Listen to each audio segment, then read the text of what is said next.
I.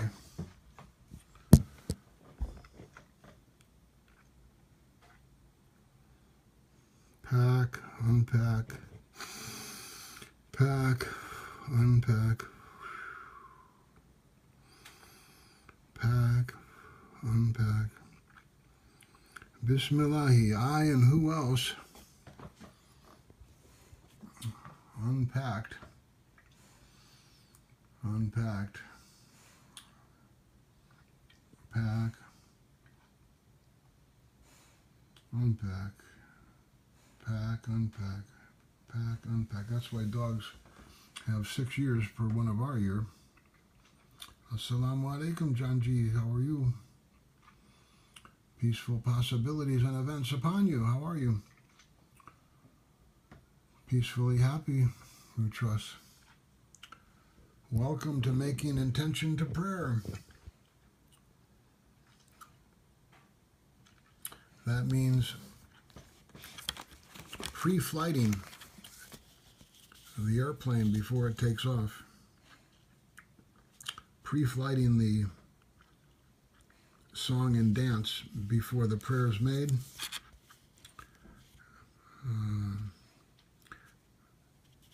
Doing a sound check before the show starts.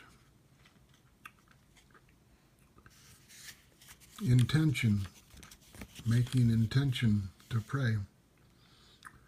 Where prayer equals the core muscle group of the larger prayer dance and song that is the perfect. Assert yourself, Mecca Medina. Core muscle group of the power and might of preservation.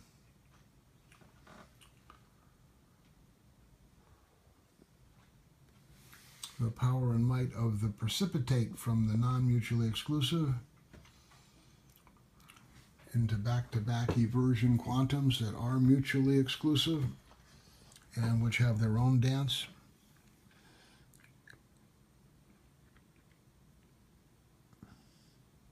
Like subdivisions of the larger dance, until you go all the way upstream to Immaculate Conception, where there's only one dance step, G-O-D, or 100% self-sufficient independence.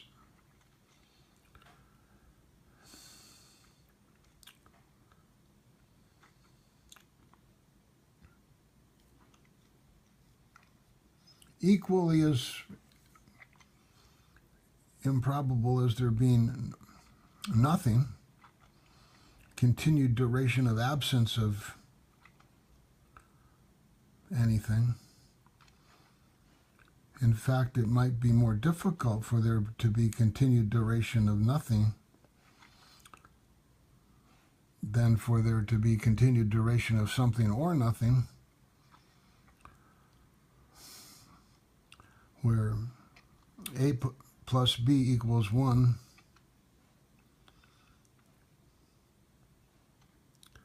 or the quantity A plus B considered to the n number of times equals 1, or 100%, and A equals something, and B equals nothing, or A equals differentiated A equals differentiated heterogeneity, and B equals undifferentiated homogeneity, where every address is the same, so you cannot find any address different from any other address, so you cannot find any address, no matter how minutely you subdivide the addresses.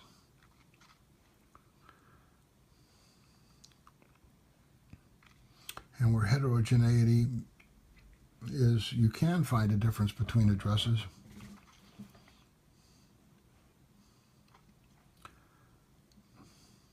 And the sooner you can find the difference between addresses, the more heterogeneous it is, or the more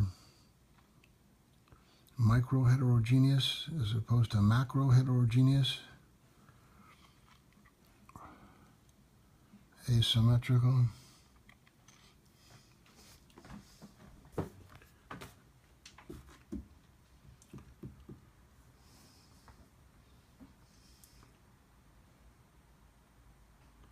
So the prayer dance is the core muscle group inside of all that, where the wind and the weather roll around with and human behavior and economies and markets and planets and galaxies and dark energy and dark matter have their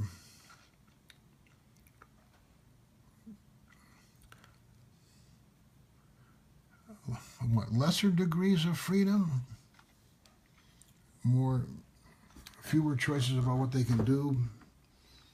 Maybe they can do more, but they have fewer choices about it. On one hand, the probability of the electron being a probabilistic cloud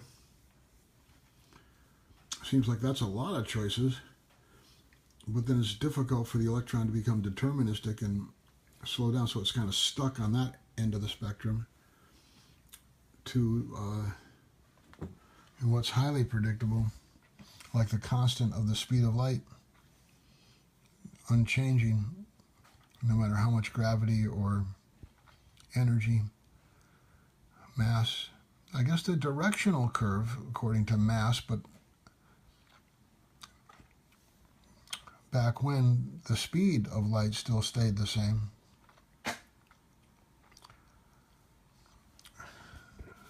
Some kind of thunk or what? So within that spectrum, where God is 100% of all possibilities and events, God can stand with or stand alone, but anything between 0% and 100%, including all your imaginary numbers and however else you want to dimensionalize the set, all possibilities and events equals God, then the subset where what entity of dependencies can be like 50% of the time unpredictable, like the electron, and 50% of the time highly predictable, like the speed of light, stand with or stand alone, whose choice to what degree, stand with a wide variety of things, and or stand alone, isolated, like the speed of light, relatively invariant, distilled. So that 50-50 balance is a higher degree of freedom than either the electron or the speed of light, both of which can outdo the more middle distribution in terms of covering their end of the frequency spectrum. But the middle entity, aka the human being, is the most 50-50 balance of the subdivision of the basic dichotomy of let there be light, starting from the assumption that you cannot explain the 100% independent, self-sufficient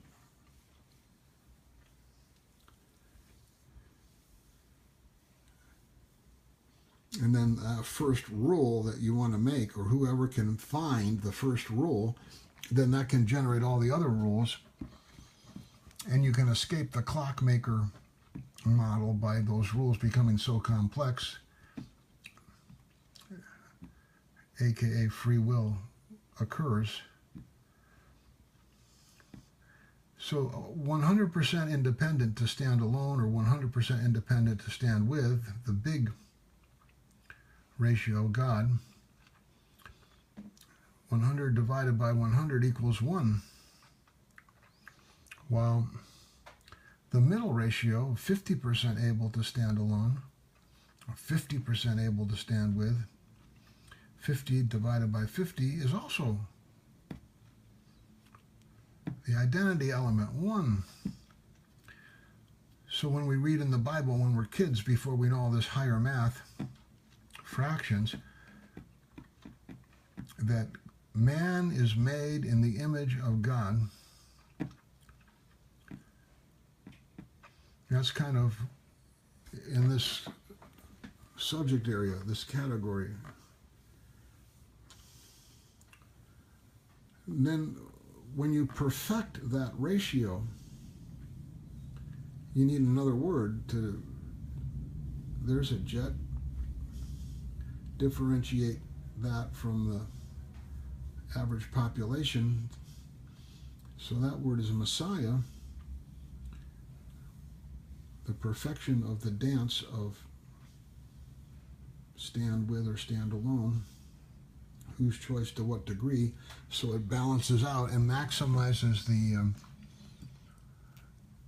utilization or the freedom of, or the practicing of all the scales, covering all the possibilities and events in the tonalities and music structures that are available in that middle range of the keyboard, or of the light spectrum, or of the probability spectrum. So the Messiah is the teacher who wants to be a perfect learner. There's a limited capacity for anything less than God to hold on to all the possibilities and events, or the dance steps, or whatever the summarize. I want to get disconnected from the Periscope at the moment accidentally. That's why you need another phone. That's why these need to be charged. That's why the next step in making an intention is, after who remembers what prayer who's trying to make, which is who hasn't made the pre-dawn's early light Fajr prayer yet, for what day. But what is really working on at this point, after having made many, many, many daily prayers, is a voluntary departure prayer. So who can make a voluntary arrival prayer? So who can then make regular daily prayers with whom else? And it's proving to be quite a task to get the voluntary departure prayer together. So it's this very long intention. Here, look. The Holy Bible, the Holy Quran, is turned into an electromagnetic telephone. The top cover is a screen. The bottom cover is a camera. And it takes 2 books to do what one used to be enough to do. Actually, it takes 3, maybe 5 or 7. Plus the old... It's quite a chore to make intention to reopen the gate of the symbolically closed area that was last associated with who else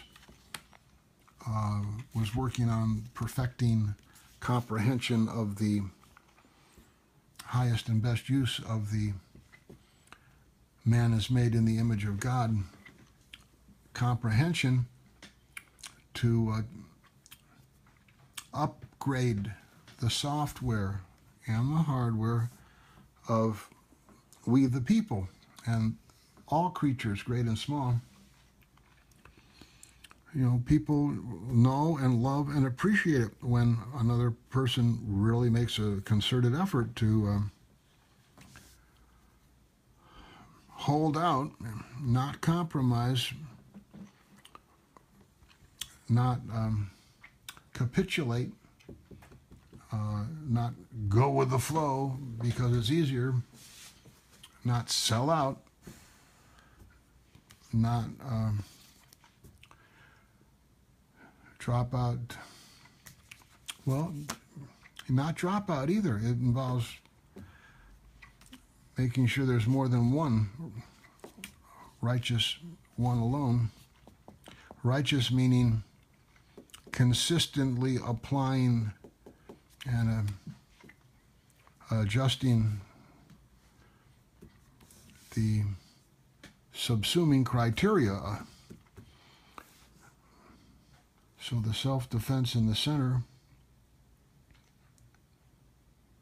doesn't need to be utilized other than to practice it to be ready, which is what Mecca, Medina, Liberty, Hail Omar does, waking up from these long sleeps like the cave wall of your mind after being unconscious for so long, and then wants to guard and exercise that self-defense core.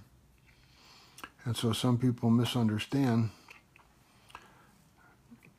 but thank God who knows that the growl and the bark is coming from that source, and so who can work with Mecca and talk with Mecca about that and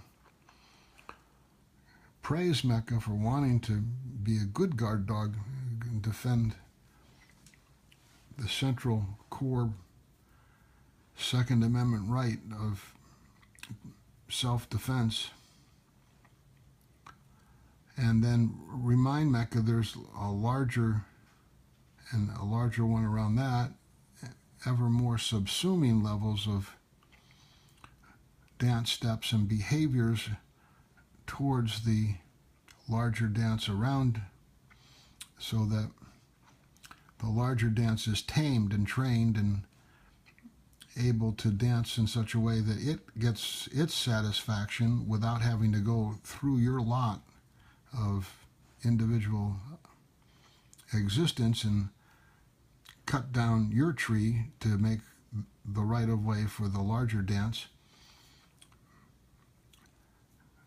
Although the logic of the Messiah self-repair, soft and hardware dance and songbook thread is that, who knows, that's a pretty big dance and it may need to go through your lot and your tree get cut down as part of the larger dance, teaching the core self-defense units of these 50% divided by 50% potential entities that, there might be 40% and 60% because one person is more dependent on who, what, or why, and less dependent, less independent, and vice versa. And then out of all that comes this tuning where who gets to be like 50-50 or maybe 60-60. But then the whole system maybe can move towards 80-80 and try to get, that's what who means when who says get closer to God. Your self-sufficient system that recycles and conserves and has carrying capacity goes from being a small little recycling operation to be able to include more of the environment, or maybe it goes from a large, recycling operation that cannot sustain local pockets very long to becoming a large operation that can sustain local recycling, mutual exclusivities longer and longer until the not only can, then you hit the part where we're at, where the individual entities can sustain themselves much longer, but then threaten the overall dance ability to sustain the individual ones from the pollution and everything. And then, God willing, you get through that growing pain, and both the individual things and the subsuming circles around them can maximize the duration. I cross-reference the prayer for eternal life and the Hindu prayer for no rebirth. to avoid the pain of reincarnation, aka repentance. Whereas the Zen Judeo-Christian Muslims say prayer or rebirth or repentance, prayer, consciousness, something as opposed to nothing is better than sleep. Sleep being the old word for everything the same. Stand, sleep. Prayer is a special form of stand that sustains the stand. Sleep.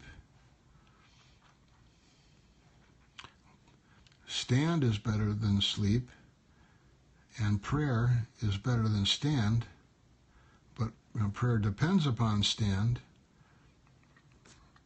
So we call it constitution, stand with. This stand and this stand and this stand learn to stand with and become a more perfect union of a hand.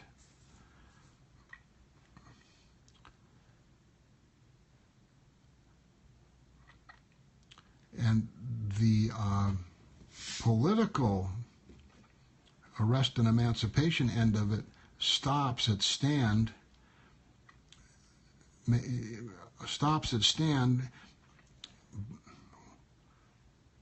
where your infringement upon others' ability to stand is pretty easily recognizable, definable, and correctable.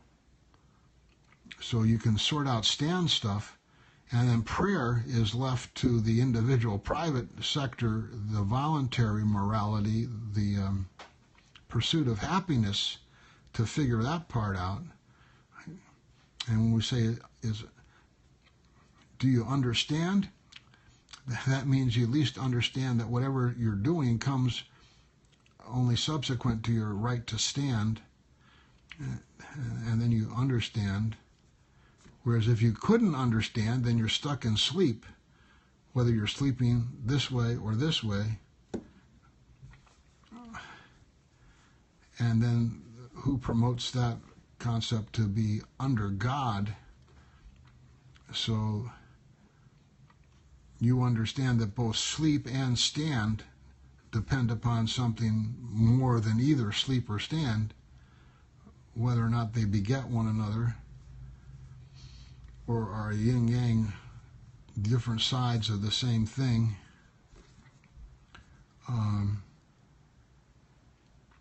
Under God, or to secularize it so you can talk about it in school without getting in hot water, under self-sufficient independence.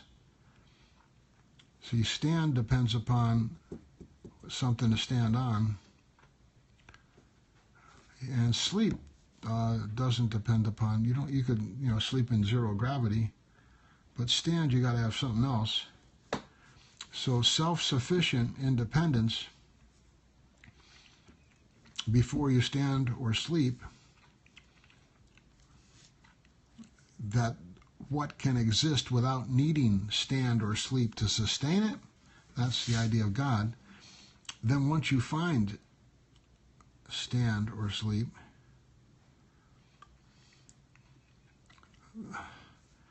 what the difference is between the two give you some clues about being like one step away from not needing stand or sleep. But you can't be sure about what really defines that other than itself prior to stand or sleep. So the heterogeneity, the difference of stand sleep versus the homogeneity of, and that should make all this gender war stuff calm down. God is able to be homogeneous or heterogeneous, but we need gender in order to reproduce and sustain ourselves until we get to like laboratory assisted reproduction, in which case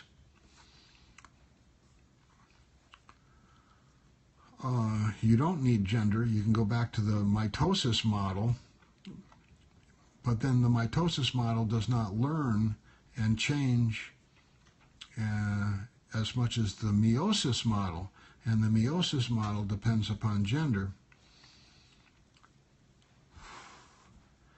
So whether or not the entity that uses gender to sustain itself has gender, it might be better off that the entity that uses gender doesn't need gender. It can be cool, calm, and collective, and then manage gender to sustain itself so that the cells in the can benefit from genetic variation, but not get all wrapped up in the soap opera and dramas of how one DNA ladder finds and stays with another DNA ladder. It's like you have one big body that keeps working as itself, and then you have the smaller ones that have permutate and stuff. And in a sense, that's what God is. One science fiction story, or more, that who's read in whose life, that was the idea that some aliens created the genetic kind of life form to watch it and learn from it, while they themselves simply had reached the point where they replaced themselves through mitosis without the need for gender. Cross-reference like the Hydra down here, coming up from the amoeba, the single-celled pseudopod that clones itself, and you get 1, 2, 4, 8, 16, and no genetic variation, or very low genetic variation. Maybe mutation is still possible, an error could occur in the splitting, but nowhere near the potential genetic variation of meiosis, where specialization occurs and you get a half a ladder from each one.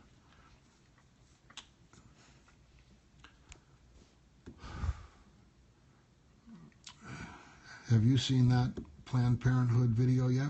I haven't. There are probably some toys and stuff you can use to dramatize it. And it teaches you to respect gender also. So the right to life advertisement about it would also, you could make both ads, whether you really, and release them at the same time in the different channels, and reference each ad in the other one to show you're not trying to manipulate people, but arrive by the door they're most familiar with and willing to open. So this is the prayer that who's trying to make intention. What prayer am I trying to make now? It involves not only knowing about now, but what the prayer is.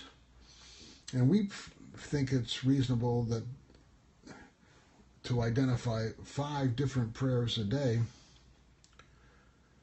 in the particular larger dance out of which our smaller core muscle group of salat or full body prayer or hand-to-hand prayer occurs. The dance step that's larger than ours, that's more subsuming, the dance step that brings us our planet and our global weather and our 24-hour day, that prayer, we're inside that prayer. And that prayer has 5 different moods every 24 hours, from dawn's early light to twilight's last gleaming, to give proof through the night. There's 3 of them. And you can notice, how the light changes during the day from the shadow lines. And so if you think about what's important to you 5 times a day, you get to test it against the different moods. So if you have an idea, that becomes like the control, that this chord progression sounds so good, you want to hear it as much as you can, or how much. So you listen to it in the morning, and you have sort of a different mind. You're waking up and stuff. Maybe there's a little bit different kind of chord progression or song that best fits different morning moods. Or maybe you get some insights into the progression by playing it in the morning. Oh, that note there could be a little bit different, or here's a alternate minor third in this progression here that really you can hang it on the sunrise pretty well that way, or as the dark reveals the leaves on the trees here, what sounded so good looking at the brightly lit leaves at 3:30 in the afternoon, you can change that timbre of that part there, and it helps feel the opening of the dark into the light. Or you know, I'm going to sleep on that. And you wake up the next morning and you realize something about the decision or the thought that you hadn't thought of. It's all that kind of idea, that 5 different moods a day. Do you think it's reasonable to pray or to set up your laboratory and test your thoughts and your body and your mind, and you're subsuming the prayer dances that subsume you and the prayer dances you subsume? Like I subsume the keyboard here to some degree, and can I escape from it long enough to make my prayer? We all know about that one. And then the prayer dance that subsumes me, my employer, or whoever, can they afford to give me the 20 minutes I need to make my prayer dance? And can the society that supports the employers permit the employers to do that? Or does everybody have to be out circled around the wagons so that who's not attacked, or that circle of the wagons is not penetrated? Or what else? So what prayer am I trying to make now? 2 questions in one.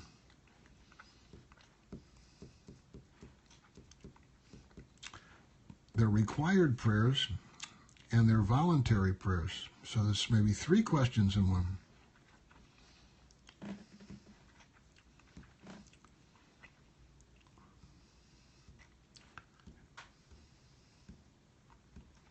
What a concept. You can make a voluntary prayer. You don't simply have to do the required prayers that sustain your existence, like eat 3 meals a day, sleep 8 hours a night, drink 6 glasses of water a day, find a partner and replicate once every 25 years, and what else? But you get to do voluntary prayers, like,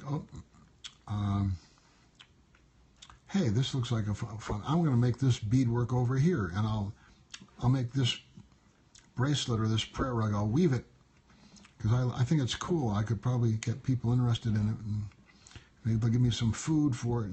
I can't get out to the fields, but I can send the bracelet out to the fields, and they'll send in some corn. So that's kind of a voluntary choice, and you go over and you do that different pattern and make your voluntary prayer. But the theory is, when your required prayer comes around, oh, it's time for my lunch, then you take a break from your voluntary prayer and you do your required prayer and eat. Or in the case of Islam, there are 5 spiritual prayers, 5 different moods. You take that meal and you do it. So whose voluntary prayer gotten all involved in making the required prayer better, more sure, more certain, more ubiquitous, the prayer line longer, the prayer line deeper, the mosque more open, still who's supposed to break and put the prayer rug down and then practice the stand, and then pray, stand, and get pretty close to sleep when you prostrate, and then half stand up, kneel, and then go down towards that sleep level again. and then come all the way back up, sort of isolating the essential rudiments of the prayer dance. Because that similar thing, you know, you come into the bead shop after prayer, you stand and you sit, you know, and then you stand to maybe get something off the shelf, and then you sit, and maybe for some reason you have to, you know, pick up the trash, bend over, pick it up, and you do a dance, a work dance that has the elements of the prayer dance in it, but they're all integrated into other less unvariable steps are thrown in there to achieve your work goals or your pleasure goals or whatever they are. So then you go back to make the required prayer to renew your contact with the bare minimalist essentials of what underlies all the other stuff you do, including the orientation of the prayer. The idea that it fits in the subsuming prayer in a particular key pattern, an orientation, is not simply floating around, rolling any way it wants. It locks in and is related to other parts of it by very strong bonds.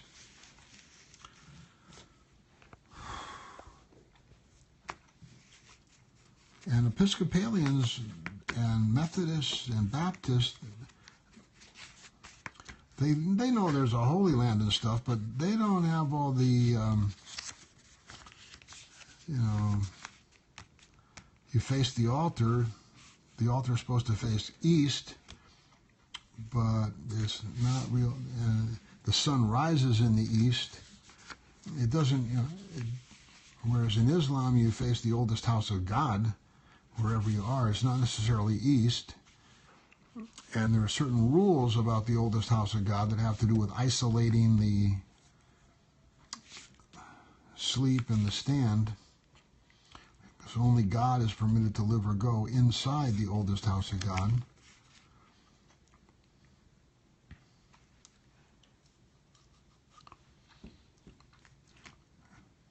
That means only God in the sleep mode or the Ramadan mode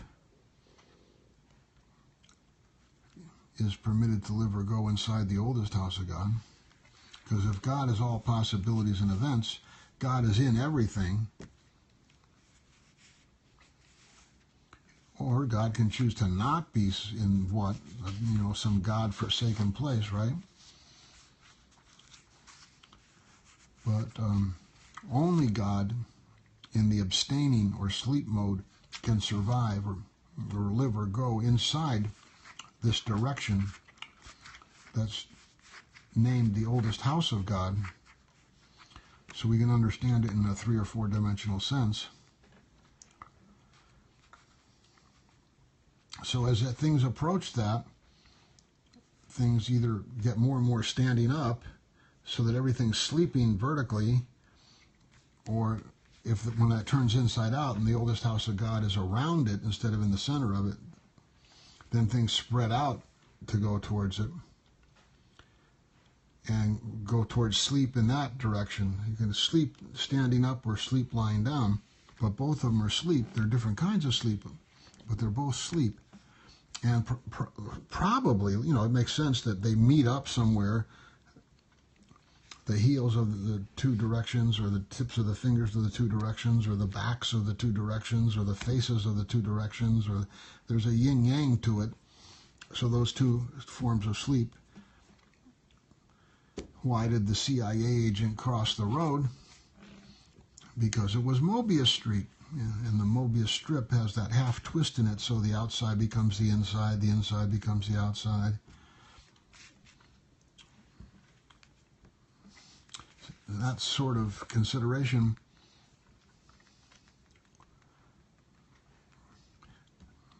in the direction that Muslims face, voluntarily agree it's logical to face the oldest house of God.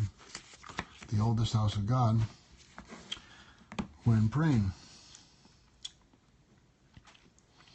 But, electronics can go inside of here, so this is not the oldest house of God. There's print and text and ink. That's not the oldest house of God. So go ahead, Muhammad, open your box.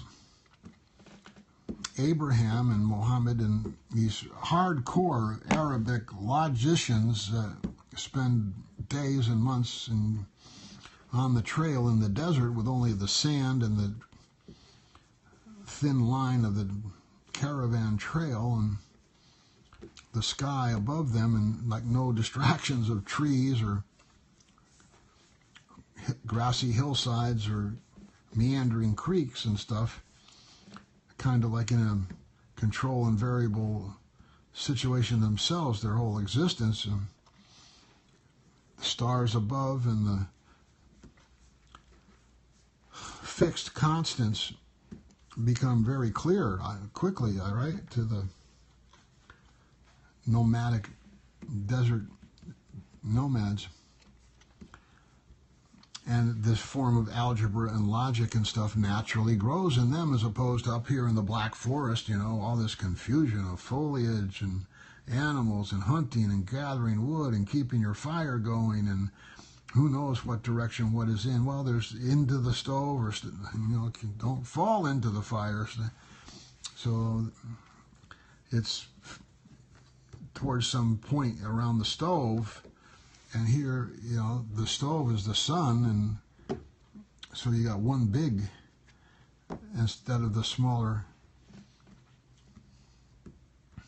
The logic of keeping cool compared to the logic of keeping warm. So what prayer you're trying to make, the local dance and the subsuming levels and your orientation within that, and whether it's one of the required ones or whether it's a voluntary one, a voluntary departure prayer or a voluntary arrival prayer to mark your transition. You don't think about it, well, I'm gone. But you lock the door when you leave. That's a form of voluntary departure prayer. And you put the key in, unlock the door when you arrive where you're going, even if you have to get it from the hotel front lobby clerk.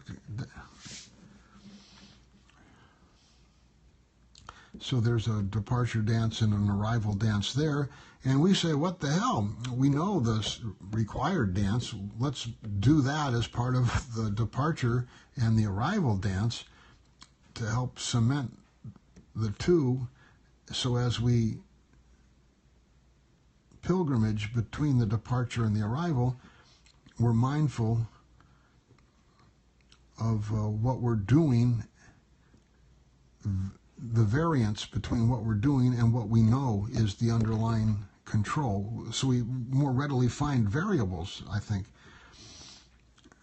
Also, it helps cement the memory of what you have been doing. You're departing. You don't simply walk away from it. You say, okay, I have been practicing that song. I'm all packed now. It's not time for the required prayer, but I'm going to do another voluntary practice session, make sure I have the song firmly in mind. Then I will step out into the confusion of the world and try to get to the arrival place where I know I've got bed and breakfast ready, and I can open my guitar case or put down my prayer rug and renew my freshness, renew the familiarity with the song, the prayer I'm practicing, and help me also pick up the variations that have occurred during the pilgrimage as I go through it.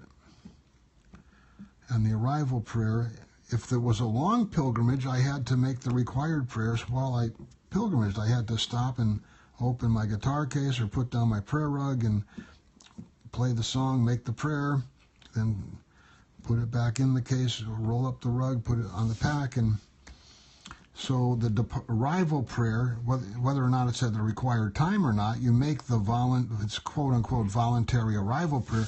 The voluntary, this is Islamic humor, the voluntary part about it is not that you're choosing to make it or not. The voluntary part is you chose to travel or not. You chose to depart or arrive or not.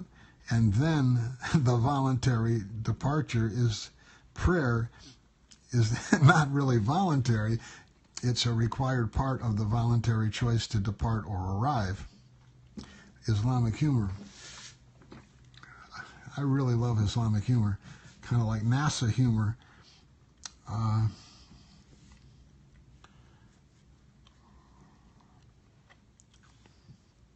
And, you know, other religions have their humor too, I'm sure. Episcopalian humor, like good morning. Morning is like the resurrection of the day. But mourning, M-O-U-R-I-N-G, is like the grief of the loss of who didn't get up that morning, who didn't stand, or who can no longer stand. Good morning. And then there's good riddance, when what had been standing was less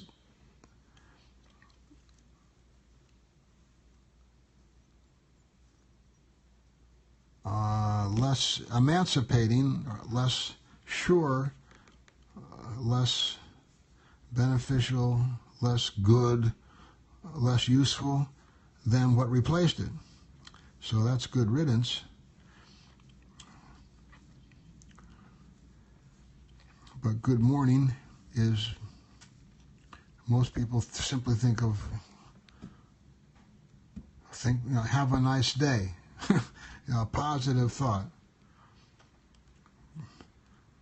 Versus share self-sufficient independence.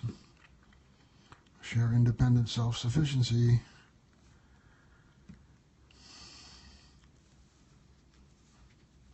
So what prayer am I trying to make? You think about that enough, and now it's time to go back to work. The time I normally had to make my prayer, I used up all my time trying to figure out what prayer I'm trying to make.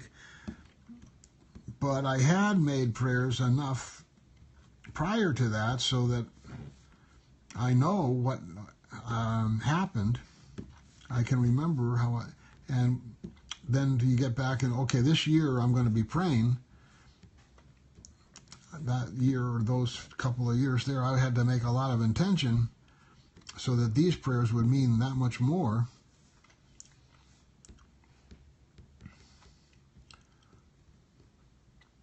Versus missing your prayers, not because you're trying to make intention about the prayer, but because you got to do the work of life. That's another valid reason. Then there's a worst reason, is because you had time to pray, but you didn't pray.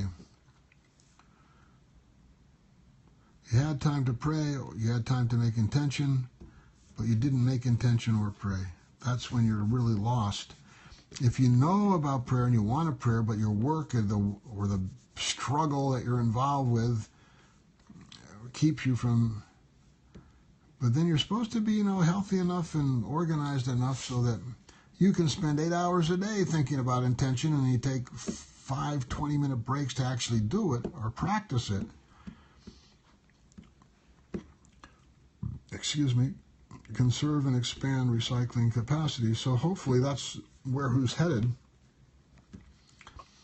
to be able to spend whose work, whose life. That's why they call who an imam or a holy person or a guru or a career manager or inspirational talker or a psychiatrist or psychologist, or your work becomes the intention behind what makes the prayer significant. And so the prayer that used to pull you out of making a rug or harvesting food or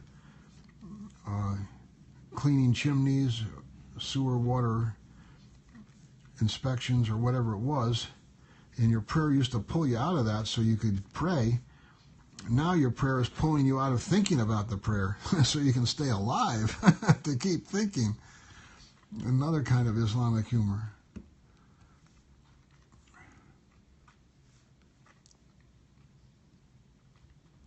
So I and who else?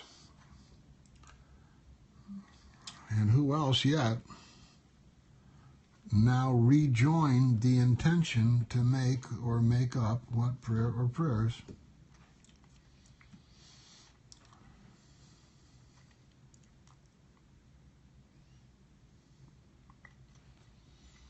Rejoin. What a concept. I hope one day you'll join us and the world will be one.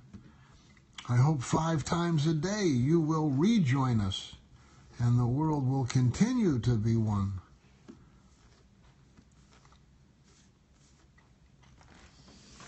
Take a sad song and make it better.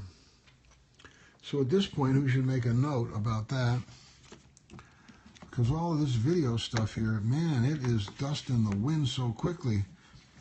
You need to download this and upload it and copy it to an external drive and do all that stuff. And you can't, oh wow. It's scary.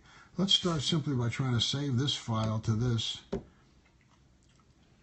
Start a new file and then continue to the next step of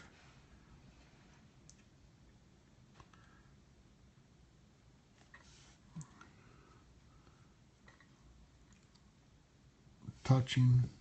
Well, that is this step, touching and holding whose Holy Bible, whose Holy Quran, whose self-repair, software and hardware, the robot that can make another robot, the software that can have an application that tests the software, finds broken links and repairs them, whose self-repair, soft and hardware, the creation that has a grain in the wood that's related to the grain of the circuits and the capillary action of the flow of the water and the nutrients that grew the tree is related to the circuit board patterns of the electron flow on the silicon substrate that nourishes and sustains and grows the cherry tree of the program or application or web page or website. And those two are also related to the biology of the ADA service canine, who get sick, get well, hang around the inkwell, can self-repair to a certain degree, catch a cold and get better, have the antigens and the white blood cells help protect the red blood cells, and so on, to the environment, Gaia, where the rain cycle and the water cycle get distorted out of whack to the degree they cause compensatory action to restore the balance unless they're pushed beyond a tipping point. Tipper.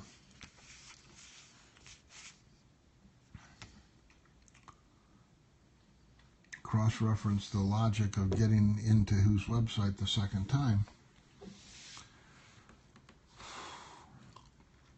So that's a lot of thinking and talking. That's at least, you know, like what you normally would consider your prayer. But here he's been sitting down the whole time, not utilizing the body.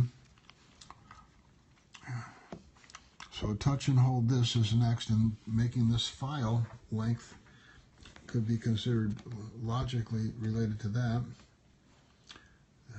Slide, stop broadcast, realize it's gone, realize this address upon which this prayer, this address upon which the intention to make a prayer at this address is now ongoing. This address is rotated across the nadir, or the darkest hour of midnight, or the furthest distance from the local celestial campfire, as our planet spins around and then orbits as in the spin of the orbit, each 12 hours, each 24 hours, the nadir, the far side of the planet from the local celestial campfire, that line gets crossed. We're continually circumambulating ourselves, our planet. Our planet is continuously spinning around itself. So just like the Kaaba, you can imagine the people walking around the Kaaba. Pinterest, famous style guitar lessons and other search trends.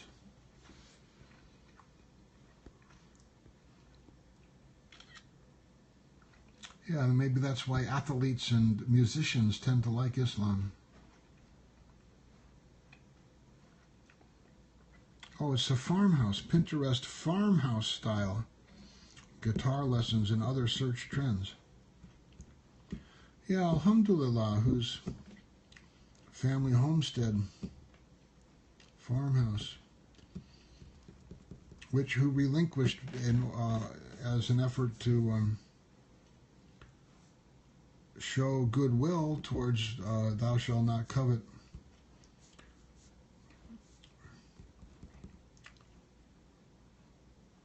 And let who else be in charge of that, perhaps a little bit too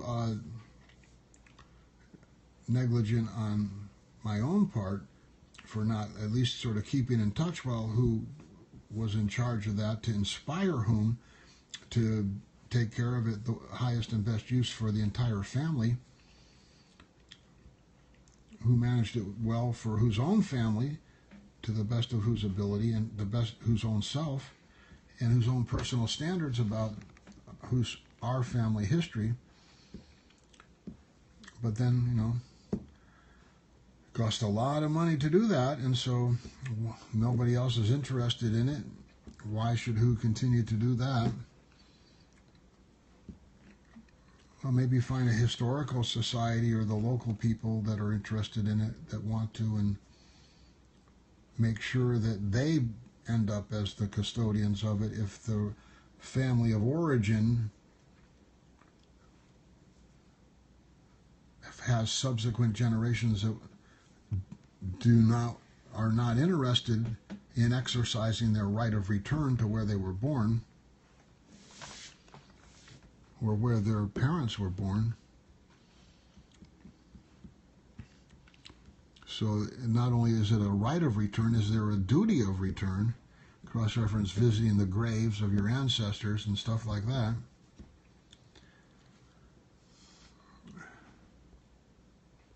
Which has also been negligent about in the American style. We're all Americans.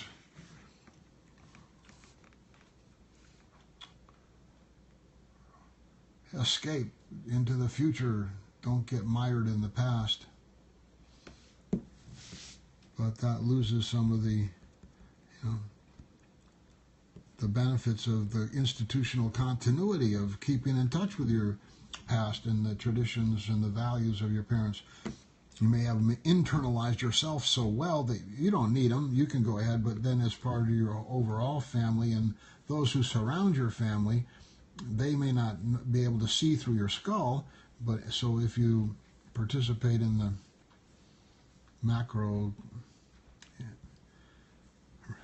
sustaining of your family genealogy, that might actually help the other people you're trying to help individually, having it so internalized.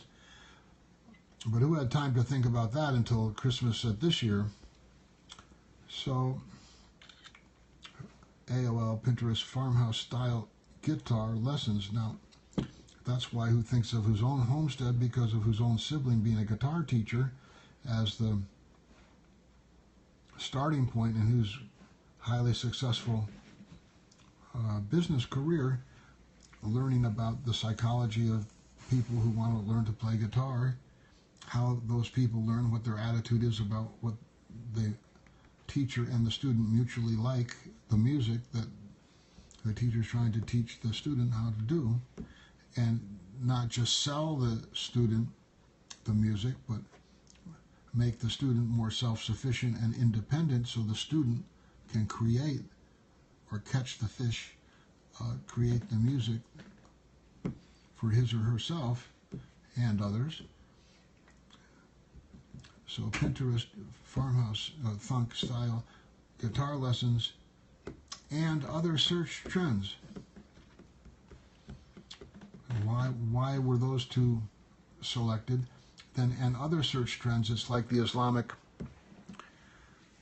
formula for greeting another person is, how are you? You start locally with the core muscle group, and then you let the person think and answer about that to the degree you each have time.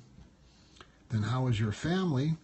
The next subsuming layer of the prayer dance. And then how is everything? So here that formula is well applied. Now, if we gave credit to Islam for doing stuff like this long before or independently of that Islam arrived at these procedures and conclusions and insights without copying them from us, the people in the Syrian desert did not, make pilgrimage to the Black Forest and see how the people up there were doing it and then copy it and imitate it themselves. They figured it out on their own in the environment where they lived. And the people in the Black Forest, they figured certain things out on their own, mastered the fire and the energy and attacked one another before the other guy got more powerful than they were with the fire. Knowing how powerful the fire could get, which is the same logic who's now applying over here. Better to attack them on their soil before they can attack us on ours. It's that fire mentality. Whereas in the desert, when you're alone on the heat and the big fire's up in the sky, and you're trying to learn to be cool, then the logic of welcoming everybody to come and walk around the oldest house of God together makes a lot of sense. And it becomes a filter to test who's willing to come in and walk around with you and who's going to hold out, be the last man standing. And at the same time, you learn to be moral enough and ethical enough walking around the oldest house of God with these people, so when you go out, you don't just rip off the person and say, now this place is ours. Instead, you secure the area and then invite everybody to come and walk and pray at the mosque if they want, and otherwise they can watch you pray for entertainment, and they can go, pretty much have their local culture as long as they're not infringing on the ability of others to stand, that secular level of easy to identify when who's not letting who stand. So Islam manages that for the local area, lets you be free about how you're going to pray, and then Islam prays the way Islam prays, and is supposed to pray so well that other people who are standing get interested in prayer, maybe try their own style of prayer. I can do it better than they can, but at least they're interested in prayer at that point. And then hopefully you practice so well that, wow, I want to get into that show. Man, people, or I want to do that dance, or I want to have my life reinforced with that dance that sustains. Look at how that guy sustains himself. Doesn't need a lot of money or doesn't need a lot of power, but prays so well with these other guys here that everything works out really well in their community. The other communities might attack them, that's different, but within their own community. And of course, all the biases and stuff in Islam faces the same corruptions and temptations to become different sects and sects and stuff like that, But at its best, at the root core, there's nothing about Islam that isn't compatible with what Jesus Christ or Moses or Abraham, the original patriarch, discovered in the learning curve of shedding small gods, having like multiple logical access points to the control, and comparing the multiple access routes to control until it was clear this one was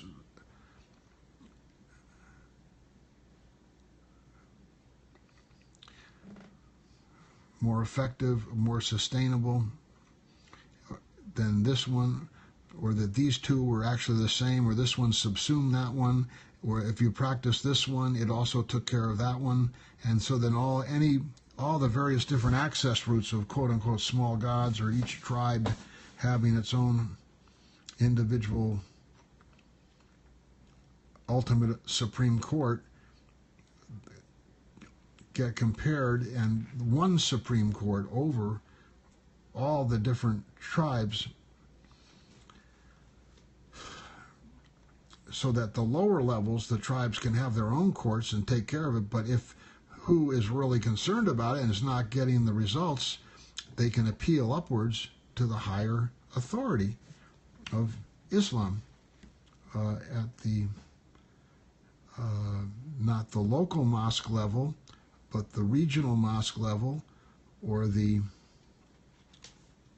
But Islam is not, unlike the United States of America, where the federal government subsumes the states. Islam is a decentralized system, and your mosque is the ultimate authority. So if in your family you feel there's injustice, you go to your mosque and get it straightened out there. That's like the Supreme Court. And if you feel your mosque didn't give you justice, then maybe you go to a nearby mosque, if you can get to one, and you ask for a second opinion from that imam perhaps, but that imam has no authority over the other imam. They're independent. And if that imam gives you different results and that mosque comes to a different conclusion, word of mouth, it gets back to the other mosque. And then maybe try to find a third or fourth, depending how adamant you are about straightening out the mosque where you had to leave. Like the difference between alif, the straight line of A, and ba, the second letter B, which is like a semicolon without the two dots. It's got one dot, semicolon with one dot, and it's like the prayer line. You're going to leave and go all the way around the world and come back and prove you had a better experience than the people who stayed in the prayer line that you had a problem with. And we're going to go all the way around and come back with proof that what you wanted to do in the prayer line and at the mosque and in the community was as good as, if not better than, the action plan that the prayer line that couldn't tolerate you or wouldn't move towards consensus with you on resisted. So you have alif, the straight line, the first letter, and then ba gives you a clue from the earliest outset that one dot can go all around. On the way, you pick up another companion, and you get ta, two dots outside the curve. And then you get to sa, and you've got three dots inside the curve. So now you're inside a mosque. There's three of you. You got some kind of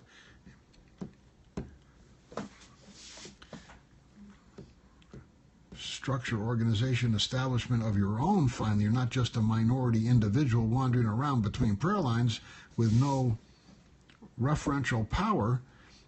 You're not a husband and wife running away from a Romeo and Juliet kind of situation. Two dots of ta, but you're sa, sir, you're three dots, and you're inside the curve by that point. And that's kind of how Islam is. It's not set up with, like Rome. Rome was the center of power and the Supreme Court, and then the soldiers and stuff went out from there, and they set up federal courts and federal districts around the Mediterranean, and there was an appeals process that sent things back to Rome, where the ultimate final word was given. So everybody was on the same page under one dictator. No, Islam is decentralized Republican democracy, which is really ironic because in Afghanistan, the NATO is imposing and the U.S. going along with it, has the provincial governors, like in the British colonies in the United States before the U.S. Revolution. The Crown in England appointed the governor in Virginia. The Crown in England appointed the governor in Massachusetts. And all the 13 colonies had appointed governors from London. And then London was taxing the colonists, but the colonists didn't have any vote about who was in power over them, controlling decisions and issuing deeds and titles and resolving civil and criminal disputes. So the smart colonists said, well, we can easily recruit our local, no taxation without representation. We can get everyone to agree to that. And then the Crown was either smart enough to say, good, get them really, get their dander and their backbone up, get them organized. We don't have enough resources to pin down that entire continent over there. So intentionally foul them, make it difficult. I don't know if they consciously or unconsciously could have thought that and foment the colonists into rebellion and then fight the war and lose and then come back again in 1812 and give another shot at it and burn down the capital and make sure the colonists were sticking on the straight and narrow. So this like mitosis event or meiosis event, the meiosis event of the European colonists and the Hispanic colonists and the Indian tribes and the genetic variation succeeded while still preserving the ties to the motherland, the homeland of England.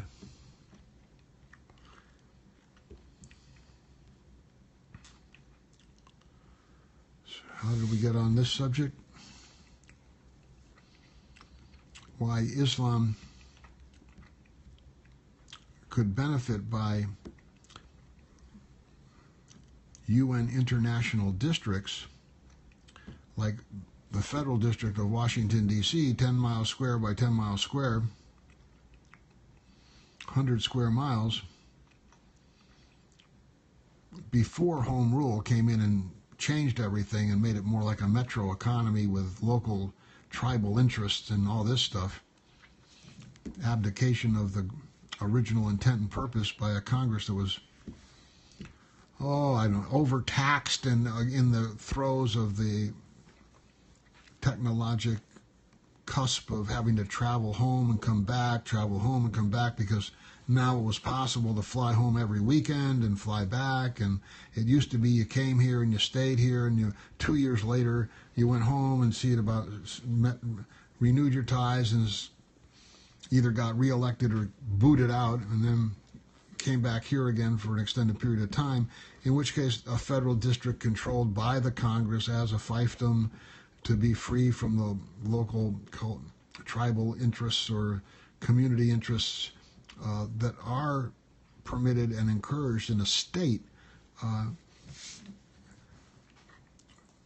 because states are for that, whereas this federal district was to be meeting ground for the national considerations and welcome everyone equally and not have like the Quakers control it so that when the Presbyterian delegate came from the other state, then the Quakers would pressure them or make them feel uncomfortable, or vice versa, and so on and so forth. It's supposed to be a huge 100 square mile neutral area, but we failed to sustain it as a federal district. So you see the license plates say no taxation without representation. Who still hasn't gotten the vote? It's still not a state yet, but for all intents and purposes, it's no longer an emerald city. It's a metro bed and desk economy with whose hand on the desk right here, so close. So who should move to the outside the district to role model having to ride your bicycle to come into the district, or who should get who's self-elected to role model why the district's here, so the elected person has enough room to walk the dog and to live a lifestyle that represents the ultimate goal for all the people to have the luxury of an Emerald City and have the waste and pollution and wood beehive of the metro economy contained, so you can go into it for the excitement of it, and those who want to live there, they can, but anyone can escape there and go out to the Emerald Cities around it.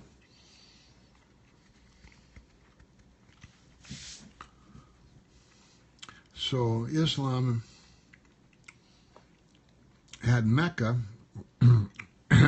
as where the oldest house of God is, as a international hub, but Mecca did not have a Holy Roman Empire dictator and armies go out and delegate stuff.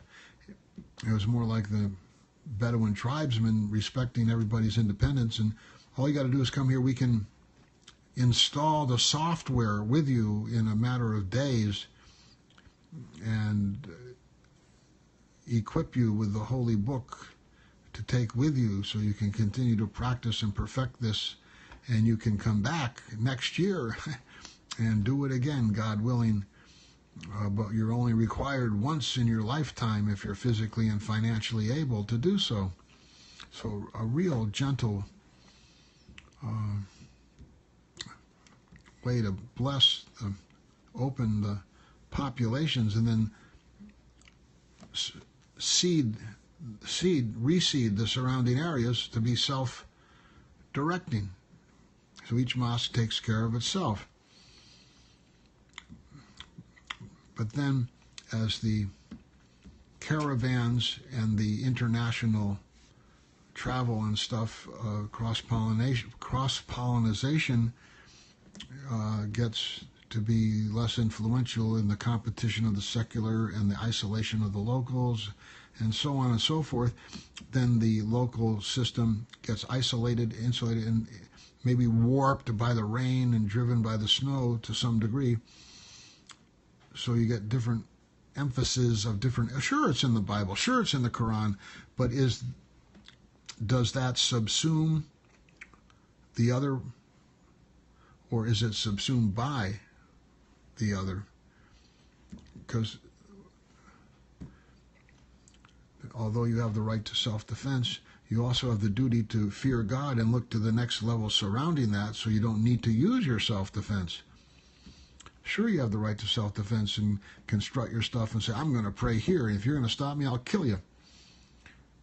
But you have a higher level to say, I have to seek consensus, and although I have the right to pray there, I have to work to get those folks to voluntarily agree that I do have the right to pray there. And it's not by their permission, but by the permission of God that I pray there. And I need to make sure they understand that not only it's because they let me, that's the reason why, because God gives me the right to pray there, not because they give me the right to pray there. So that's a pretty tough challenge, and it doesn't always get met or fulfilled. But by putting these international districts in, and then getting committees of like 400 Muslims to oversee each international district, and having the 400 Muslims be chosen from at least 2 from each member of the United Nations, the same way God said to Lot to find 40 righteous people or 100 righteous people, then cut it down to 40, then cut it down to 5 or something, or 2, and poor Lot could not find the righteous people, so Sodom and Gomorrah got recycled. In the same way, the challenge then becomes, look, here's the international districts. Can the United Nations find 2 exemplary Muslims in each member nation who are willing to volunteer to serve on International District Committee to oversee this 100 square mile international district. And it's only going to be here like for 2 years, like the World's Fair or something, and then move on to the next location, like the Shanghai Expo or the Olympics every 4 years. So these international districts move around, and there's more than one, so that means you need, if there's 5 international districts, you got to find 10 highly respected Muslims from each UN member. Can we do it? Or is the system at the UN so corrupt that only Muslims who conform to the way that a dictator or the elected president or the self-interest of what's good for GM is good for America, or so on and so forth? So you test the UN as well as Islam by making the opportunity possible and then seeing how well it's fulfilled. And it's not like simply sit back and let who fail. The 1 billion Muslims in the world have a duty to spread the word, and like a tennis match or a NBA basketball, what is it called? Or a tennis tournament bracket. The different bracketing systems and so on, all the Muslims have a duty at their prayer lines and mosques to sit in circles after prayer and discuss with one another who among them would be the best 2 individuals for which international district.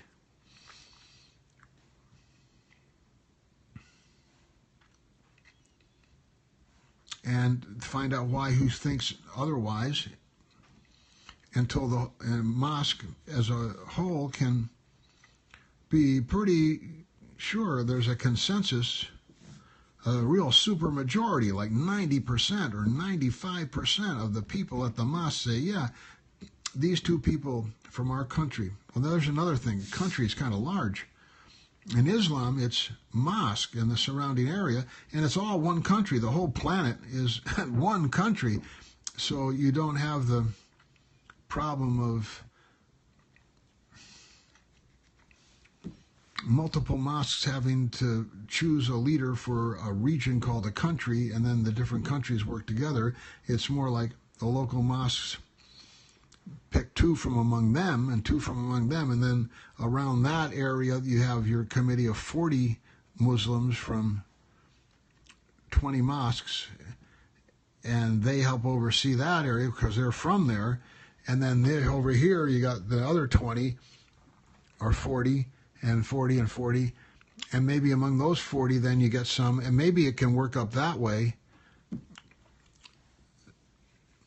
And then finally over the entire planet you have a committee of 40 from all the other committees like below it, but you don't have the idea that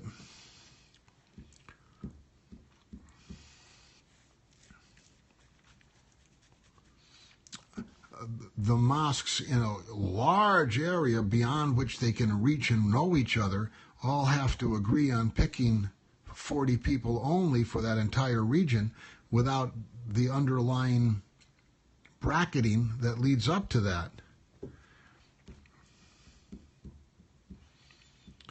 So if Pakistan said we're going to pick 40 people, no, Pakistan gets to pick two people for the international district that's going to be in outside of Canberra, along with every other nation in the UN, so that that would be 200, 300 members to the international committee overseeing that one international district. If they took duty shift rotations, 300, maybe 100 of them at any one time would be visiting and traveling around there. And if a year is 12 months, then you do that for 4 months, you travel around, then you get to go home to your own life, and the next shift would come in so that those 300 people could cover 100 overseers at all times would be in the international district, listening, having office hours and participating in the prayers and stuff. So you only get to pick 2 people out of all of Pakistan for that district. So that helps. This is a learning curve today. Instead, Pakistan would have to have all these local, it draws 100 square mile national districts that are still under Pakistani sovereign jurisdiction, but those 100 square mile districts would all elect their 40 or 2 from each mosque in their national district. Then those national district guys would work together to choose the 2 from the nation as a whole, but then you may be regional, because it's really tied into the idea of how far you can walk or travel to really know what's going on, that you're actually local and it's organic and you're part of it, and the people, and you don't just campaign and do fancy media events and sound bites. You actually live there, you know them. It's decentralized local Republican democracy. That's what Islam is. It's like Greek had decentralized Republican democracy. The reason you could vote was because you showed up with witnesses who said, yeah, that's Bill, or that's Mohammed. He's my neighbor. And I'm Joe, and this is Frank, and these are our wives here, and you don't need to know who they are, because we're all going to vouch for them, and make it that much more difficult for you guys to raid our village and know who you want to kill in the night so you can steal whose beautiful wife, or however else it might work out. Like the Jewish people wouldn't take off their hat to have the right to privacy about their thoughts between them and their God. So the privacy of the woman is like the yarmulke of the Jew. You can have half of my personal information, but the other half I get to keep. That's how decentralized we are. No, you can't know everything about us. You're going to have to trust us at a certain level the way we have to trust you. So it's a mutual trust and not an asymmetrical total invasion and domestication of the weaker members of the population by the stronger members who have the guns and the right to look into your house at any time or listen to your phone calls or totally dominate you, a small group. No, if there's such a problem that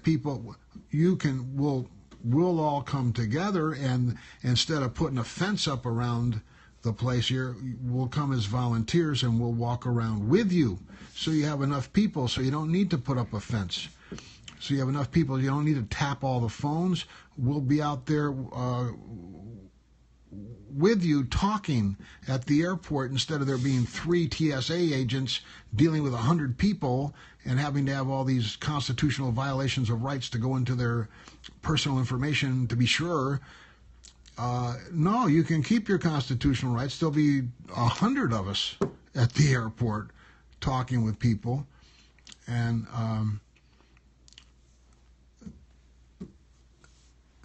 we'll have enough second opinions, and we'll have enough people so that we don't get into these mind games. But you say, how can you afford that? You got to be out in the field. You got to be harvesting the crops. You got to be out hunting to feed the people. Your village is going to go to hell if you got to have 100 people at the airport to make sure it's safe, instead of the 3 that used to be enough before that. Instead of the 2 that used to be enough before, now it takes 10 of the TSA, and you're going to come out with 100 of you. You're going to lose your ability to produce. At which point you say, yeah, it must be something about the way we're producing that causes people to want to make a big problem for us that tears us away from being able to produce. What are we doing wrong about our production? And then it would go back to the mosque and the prayer breaks and the individual integrity and the wives being able to have their privacy. You only get half of the personal information. And so then instead of people feeling, we're being oppressed, and who wants to help who just wants to rape who for their information? No, we have a vested interest in it now. We all of us have half of our information private, and the other half of us is working together to protect our families and stuff. And our method of production is, consistent with sustaining the mosque. We're giving, 15%, 4.5% of our net profit each year to the mosque, just like the tax exemption for charitable organizations that the United States developed. The same idea. If you do the charity, you don't have to pay the tax. You don't do the charity, you pay the tax, and then the government does the charity on your behalf, so to speak.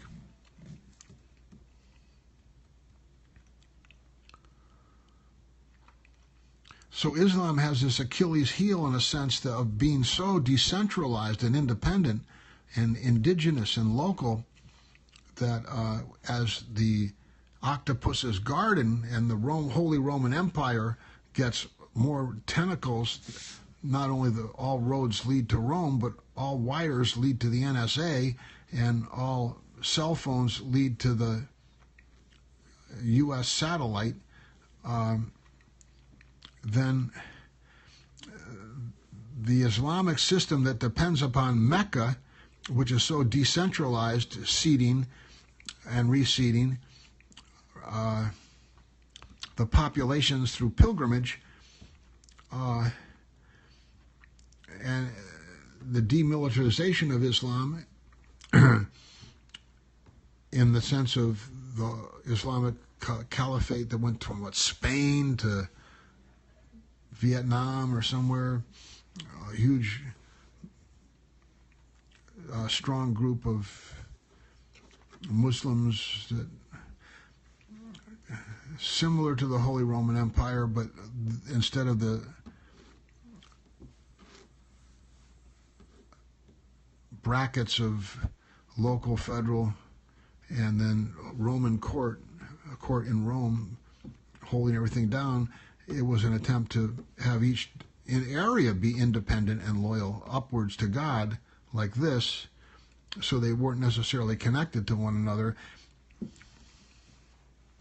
And then they fragmented and went away. So the idea of the international districts helps restore a key element of the Islamic model, and you get the local people can still practice Islam the way they directly between them and their God, but then the international district permits them to come in and practice Islam in it with the least amount of local variation added, with the most general rules for welcoming local cultures.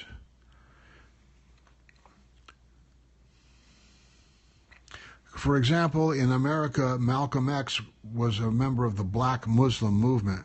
They believed in Islam, they practiced Islam, they read the Quran, but they believed that black people should be separate from the white people, have their own economy, and worship directly to God, that the white people could never understand them, and it was a greater peace to segregate and practice Islam independently, and that they didn't want to attack the white people as long as the white people let the black people practice the Islam and gave them enough land and enough tolerance so they could. And then Malcolm X made pilgrimage to Mecca and met Muslims of all different colors from all around the world, walked around the oldest house of God together 4 days,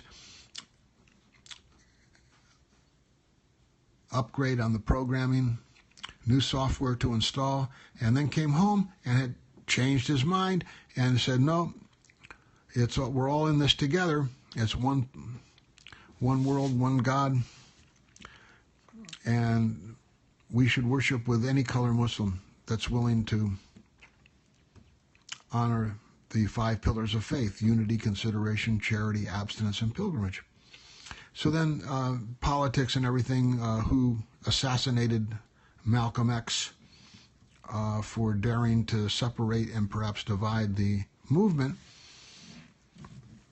And then the family of Malcolm X fell into hard times, and the same way Malcolm X had originally fallen into crime, despite being the son of a minister in like Missouri or somewhere, where I think like the Ku Klux Klan burned their house or put a burning cross on their lawn. Maybe the father of Malcolm X was assassinated. Then Malcolm X went into a life of crime and around Boston, I think, drugs and crime, and then finally, maybe through prison or somehow, got into Islam and straightened himself out, then became very influential as a black Muslim, then went to Mecca, and then outgrew the cultural bias and went home, and then separated and brought many of the powerful people with him, at which point he was assassinated as a threat to the local cultural movement, which gives you an idea of how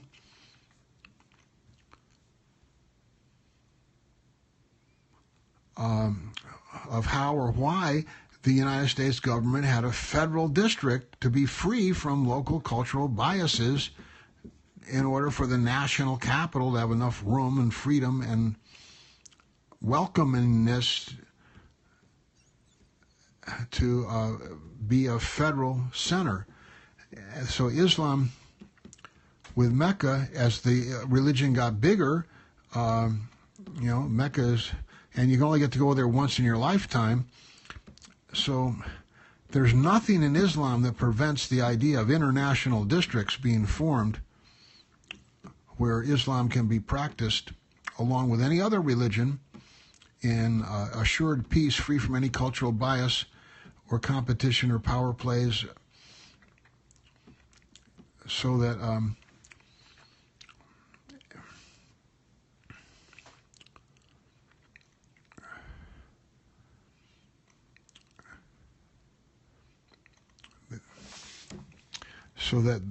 the local mosque and the upcoming youth and stuff and families then have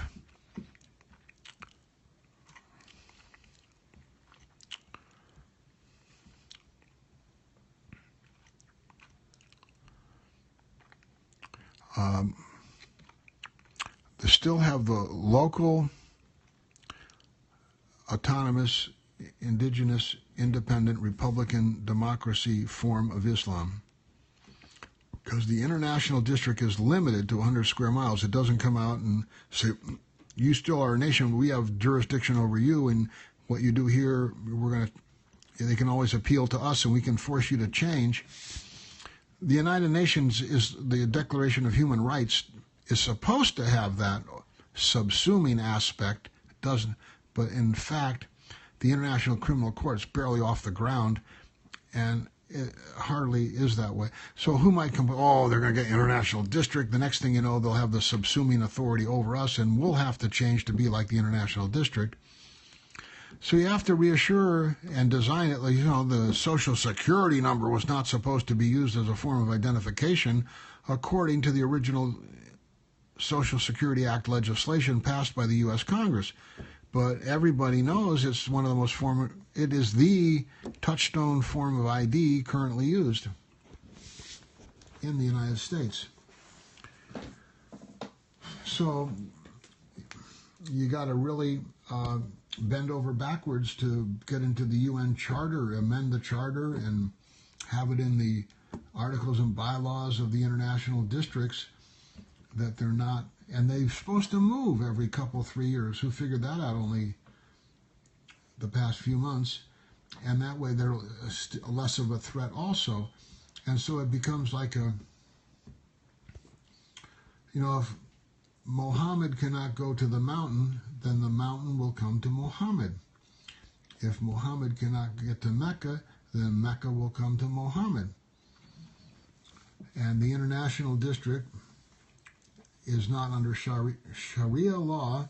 It's under the Universal Declaration of Individual and Group Rights, which protects Sharia law to the degree that Sharia law is consistent with the International Declaration of Human Rights, and to the degree that, like, Muslim is the original word for human rights, there's a pretty strong overlap to the degree of the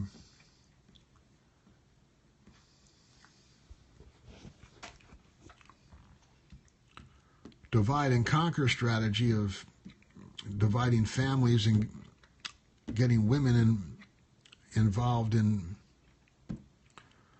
outside the family with different religions and tasks than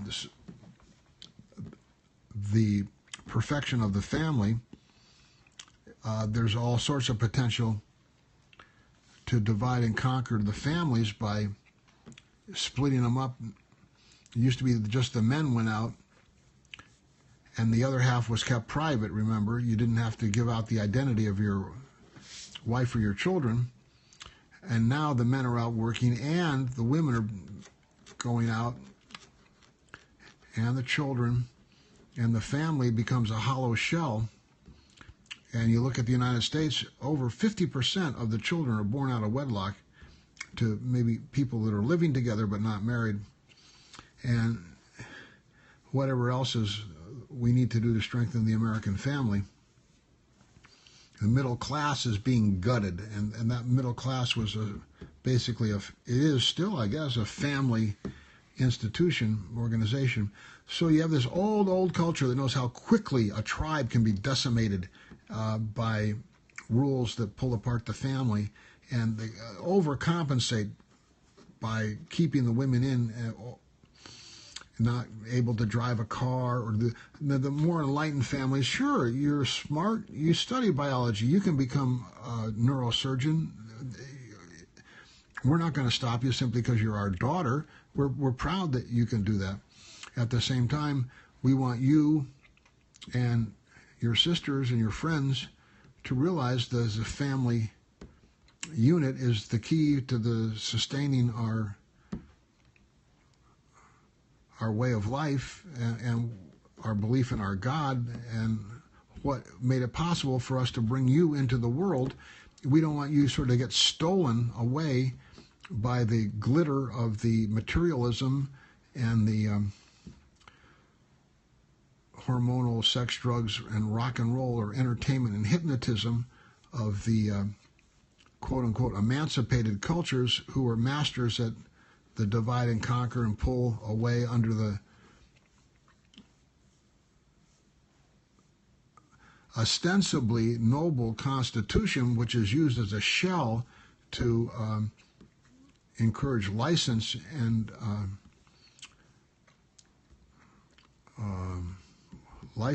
what else is the other word, as opposed to responsible freedom. So to weaken, while the hardcore groups that self-discipline themselves while enforcing this inability of other groups to shelter their progeny from temptation, kind of like Democrats being urban and large mass scale movements. The Democratic children are more prone to temptations of urban, whereas the Republican offspring tend to be more rural, and therefore can be more. You're not going off this farm into town to see that movie. You're just going to read the Bible today and harvest the corn tomorrow. Whereas in the city, you know,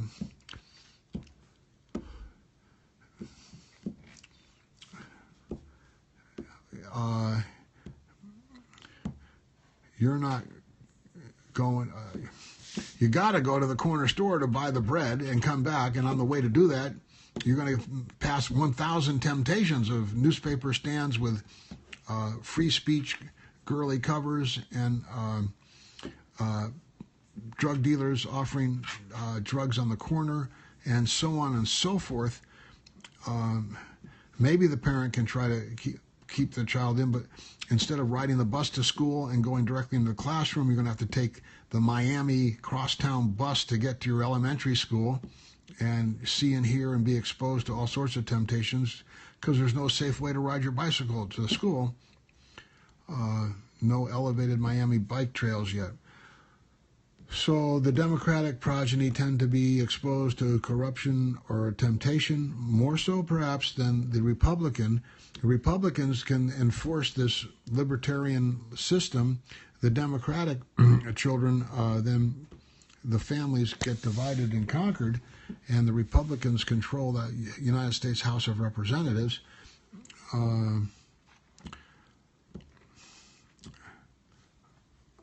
If you look at it,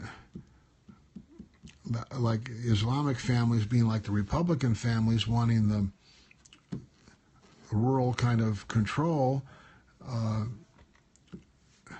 but being probably more urban than. I think that's probably enough of. This is kind of the first time I've looked into that. Trying to feel my way. Putting women on the seat of a tractor to go out and harvest wheat in Russia, kind of the start of the movement of quote-unquote equality for women, that the women could work and make the country productive and be equally respected as the man to do any of the tasks that the man could do.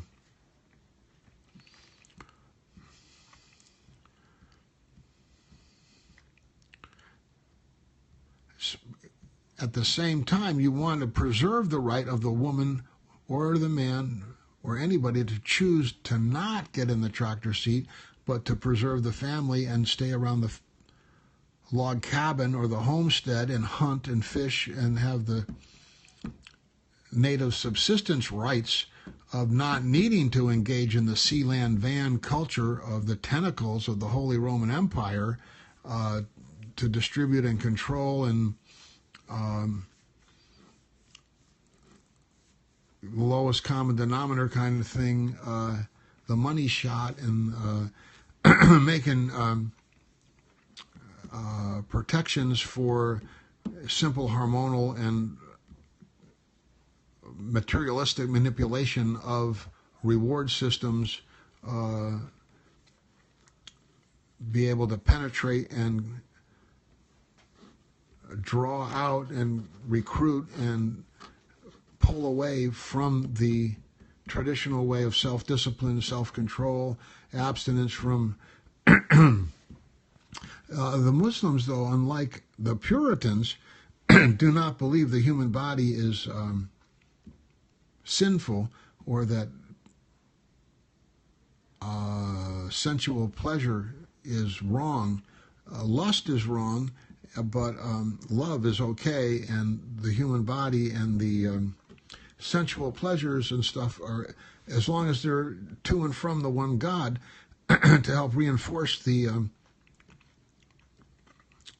subsuming levels of the prayer, they're welcome. You know, the wife who comes over and arouses her husband prior to prayer time and gets him interested in coming to prayer is A-OK to help pull him away from his task and his work, or who comes over about the obligation to pray without arousing him at all, but in her black dress and simply by a word or two like Allah Akbar, makes it a personal reminder that he's not alone and can blow off the prayer to finish the pair of shoes he needs to complete to sell the sandals to get enough money to buy the meal. And so he realizes his wife would rather go hungry than to miss the prayer, or miss him praying with her. And so he gets more willpower to stop making the sandals long enough to make the salat and then go back to his workshop and having been inspired by the wife and the prayer, finish the sandals on time anyway, and the family gets enough to eat. So is to the degree that's different from the Puritan abstinence that all.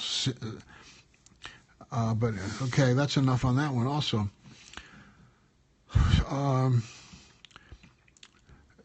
so the decentralization goes down to the family level. Here's an AOL notice: 930 Club, white Ford Bronco, O.J. Simpson being followed by whom as he made that media-covered drive after the murder of his wife, by whom has not really been proven yet. 930 Club, white Ford Bronco, New Year's Eve, Natalia Lafourcade, Lafourcade, and more.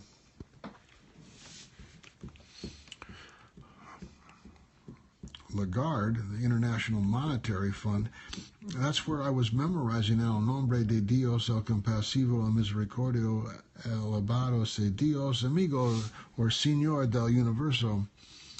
Dueno del día, dueno del juicio, non los has agraciado, de non los ira. Diriginos por la via recta. And there's some more after that. And that was over by the Presbyterian Church that used to be where the IMF now is, back when who was homeless.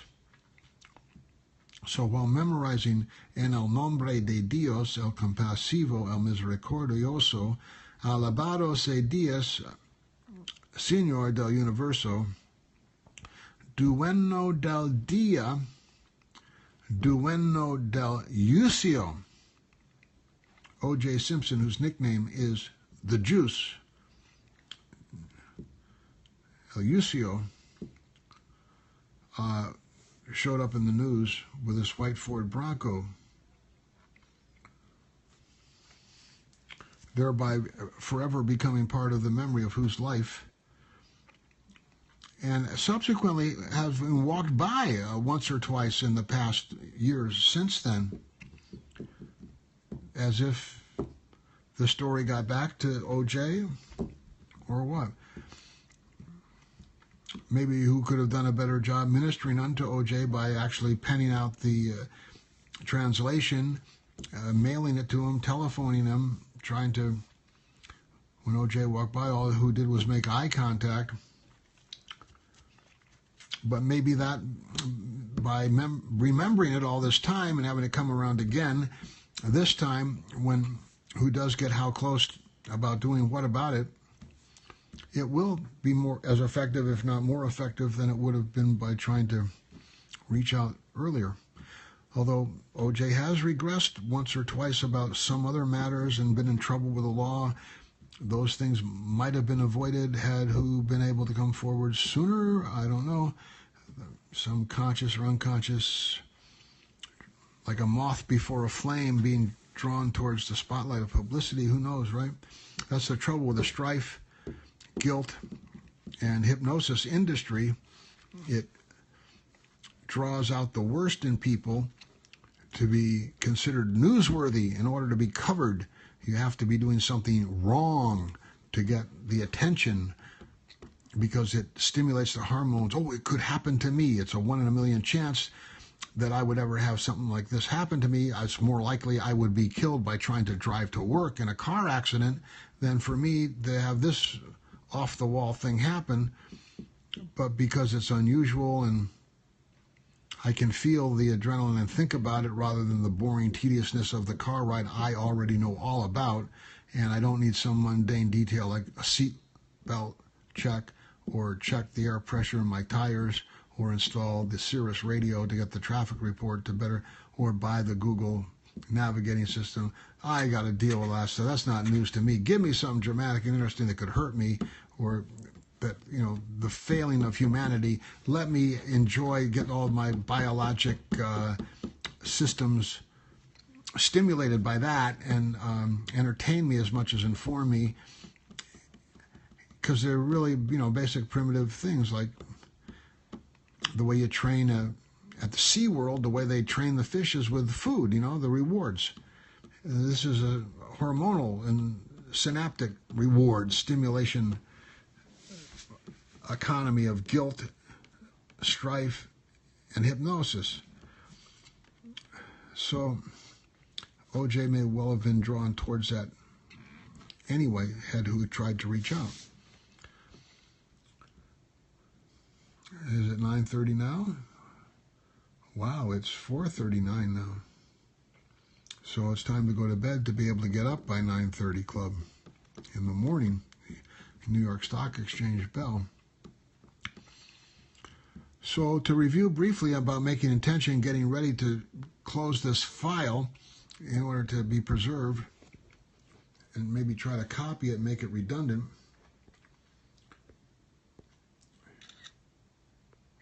Which is the second part of making intention, to touch and hold whose Holy Quran, whose Holy Bible, whose Messiah, self-repair, dance and songbook, whose rule book, whose playbook, and going into all the aspects of the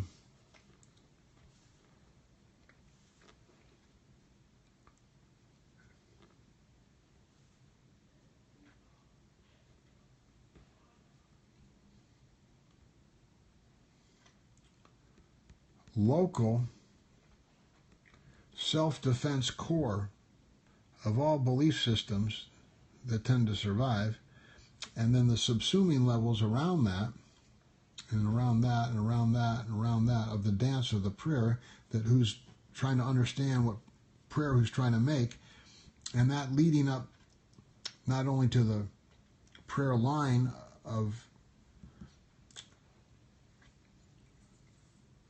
mutually exclusive local repetitions of the sleep and stand, the mosques, and then the region around the mosque of multiple mosques that you can, that be part of your daily life, the territory. Like Senator Byrd had a story, how much land does one man need? And the story was that in the colony days in Virginia, the way the land was granted, the governor or the person who had the most friends and was in charge, he would say, okay, I'll give you some land because you're a good guy and you're working hard for us, and you can have as much land as you can ride around on horseback in one day. But if you fail to get back to where you started by sundown, you're not going to get any land at all.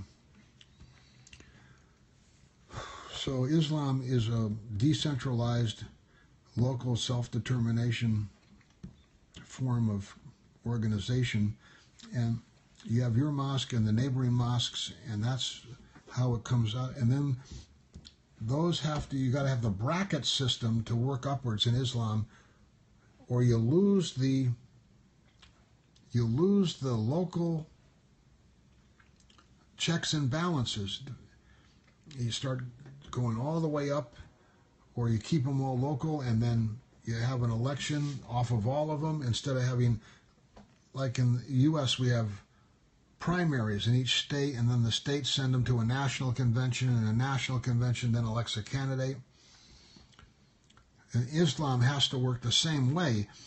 The local mosque delegates, and then the community mosque, local mosque delegates meet and get some community delegates, and the community delegates meet and have regional delegates, and then the regional delegates meet and have a national delegates. And the way our forefathers did it, people down here did not vote directly for the people up here. It was the delegates up there voted for those people. And that was supposed to ensure checks and balances, that these delegates were like, by consensus, a high, 90% in a mosque divided cannot stand. So that up here, these guys then were not tempted by self-interest. Hey, I will give you a fuel oil subsidy for all you people down here. You vote for me. And all these people down here, drawn by self-interest of fuel oil subsidy to get through the cold winter, they all elect this guy. And this guy, and there's no checks and balances. This guy could be as corrupt as the day is long. But by going up through the different levels, that's what the Electoral College is supposed to be about. But it pales in comparison to a well-bracketed Islamic system. in Jerusalem, they have these sculptures like of a seed or a pine cone, and it sort of represents that kind of bracketing thing. And so you get up here, these guys say, yeah, we know people, they might ostracize me. I'm not under so much pressure. I know my community needs fuel oil, but is a promise of a subsidy of the fuel oil that may or may not be delivered the best way to decide who's going to lead us? Or can we decide that who's going to lead us is going to be because who's constant in prayer and stuff, and that we as a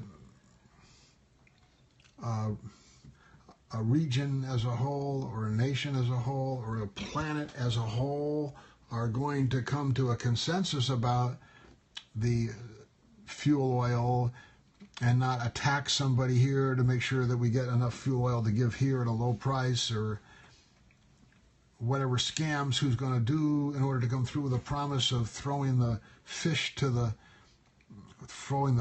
the SeaWorld animals that are being, trained or whatever, placated. Up here it's supposed to be working at a higher level because these mosques are deciding by consensus, and they all know, they all have the same. If the fuel oil subsidy is what is really needed, then they're going to get that. That's not going to be the reason they need to elect anybody or choose anybody.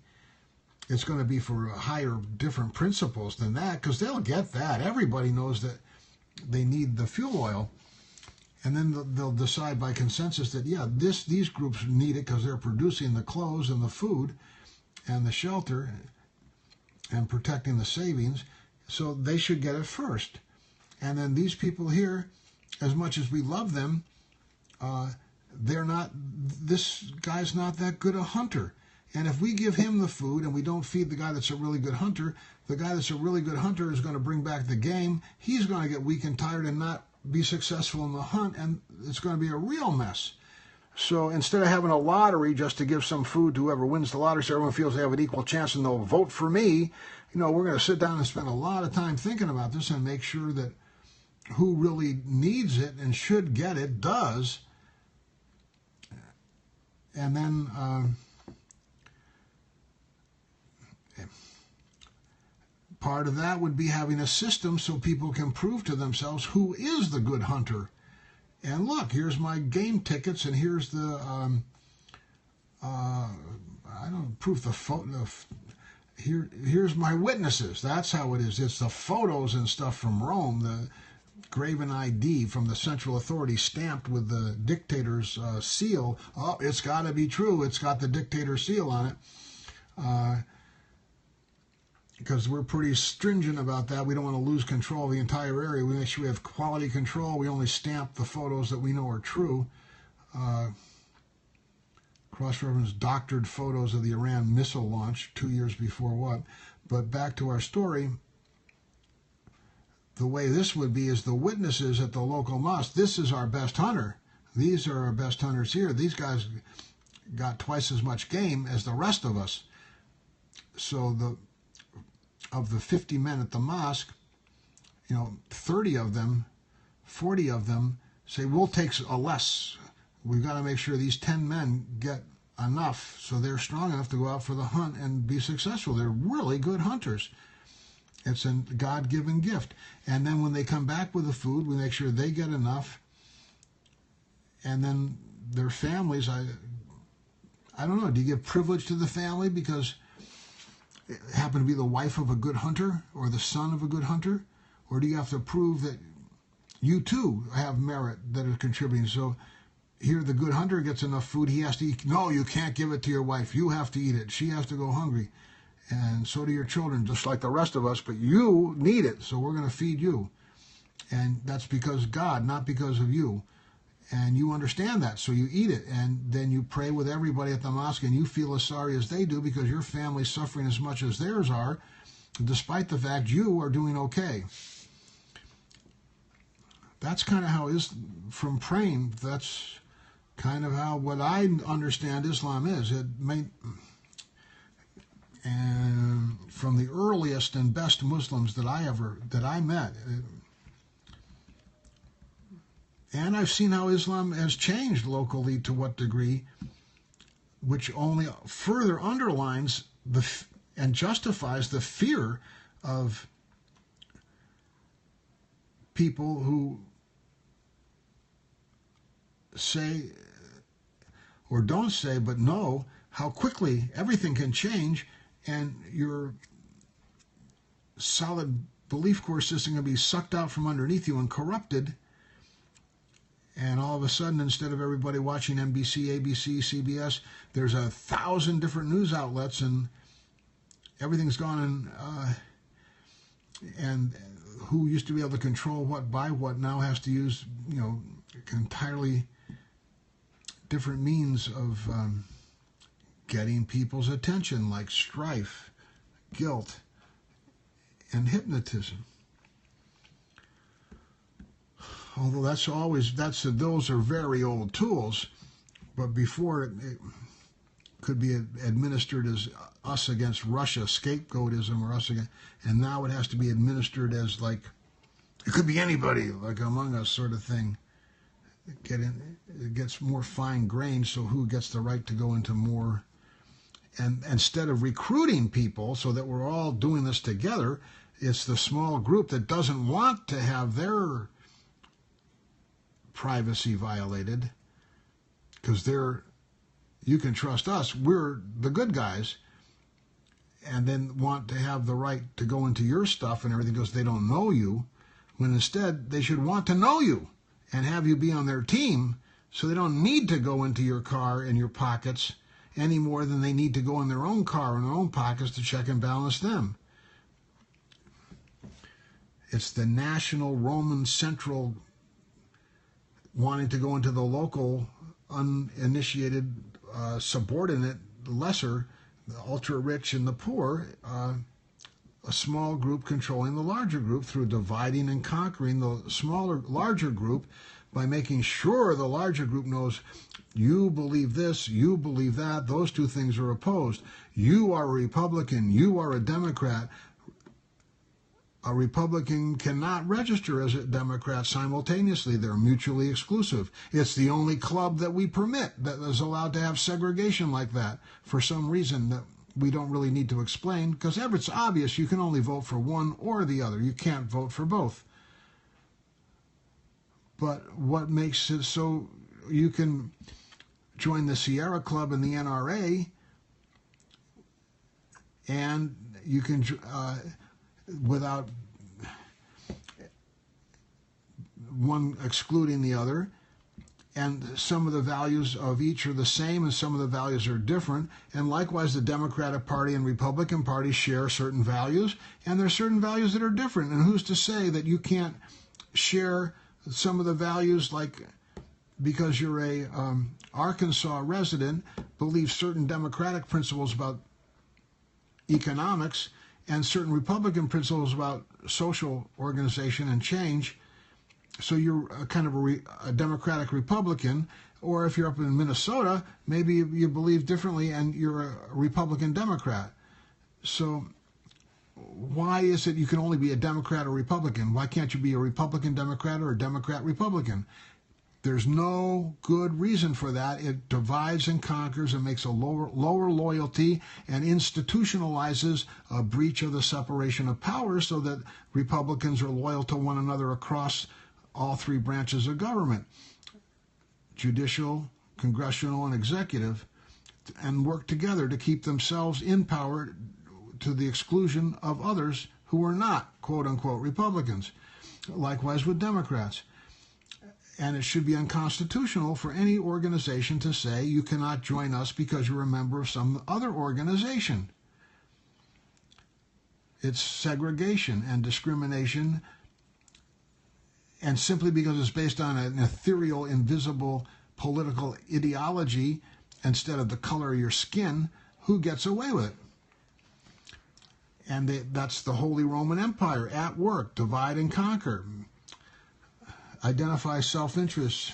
Unite, make strong, and then play off against one another. So this small group of Romans, with their wheat fields and their arms and their skills and self-discipline, can go out and subdue the entire area and keep the barbarians at bay from Asia and Attila the Hun and Germany and Africa or wherever from coming in and disrupting the local people. So they pay a peace tax, protection money.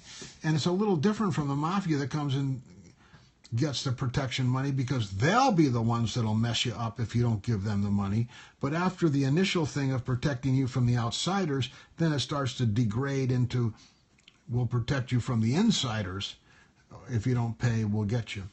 And then it starts to crumble and get corrupt, and then it goes inside the church as the Holy Roman Empire and is protected under the First Amendment considerations so that it can. And now 6 of the 9 justices of the U.S. Supreme Court are Catholics. So the system works. It can infiltrate through the religion, the Holy Roman Empire. And it's a very legalese, law-based thing with formulas for forgiveness and penance and stuff like that, as opposed to Islam, decentralized between you and your God. Direct relationship, no priest involved, nobody telling you how many Hail Marys you have to say, etc. But with a holy book and imam who know about what works and who has done and how well it's worked for them, and you can see guidance and historic parallelisms, but ultimately it's up to you to, and that's where, if it's necessary, alif becomes ba, and ba becomes ta, and ta becomes sa. It's a big difference between the two systems, and now we're finding the New World Order, the one world octopus's garden, and the 1 billion Muslims who are firmly rooted in the decentralized model having the greatest conflict. Is that right? Prior to that, the Muslims were fighting each other. Iran fought Iraq, Iran fought Kuwait, Iraq fought Kuwait. The Kurds fight the Turks. So there was a divide and conquer cultural thing that weakened everybody. With international districts coming in and Muslims getting united, the fear of, oh no, now all the terrorists will have the international districts through which to unite. No, the international district will be the antidote to the terrorism, would be the way that cells embed themselves in Hamburg, Germany, and then execute their plan and smash into the World Trade Center. Instead, you'll have the international district where the Muslims who are not so covert and sneaky and have second language skills and money behind them and all that stuff, the guys who hear about it through their storefronts and the TV on the wall at the restaurant, they'll have a chance to come in firsthand and meet the international Islamic community from all the different countries who have been selected on merit through a bracketing system. And we hear over and over again, it's not Islam that's bad, it's radical Islam. So this is the antidote to radical Islam. It's the bracketing system of healthy Islam, providing enough people so that person to person witnessing verification of legitimacy and reinforcement of Edina as-Sirata Mustaqim, thy straight way, lead us not into temptation. And the imam rotate, the hukbahs are about these kinds of issues, about it's not right to intentionally kill yourself. You're always supposed to have a strategy that results in you being able to survive.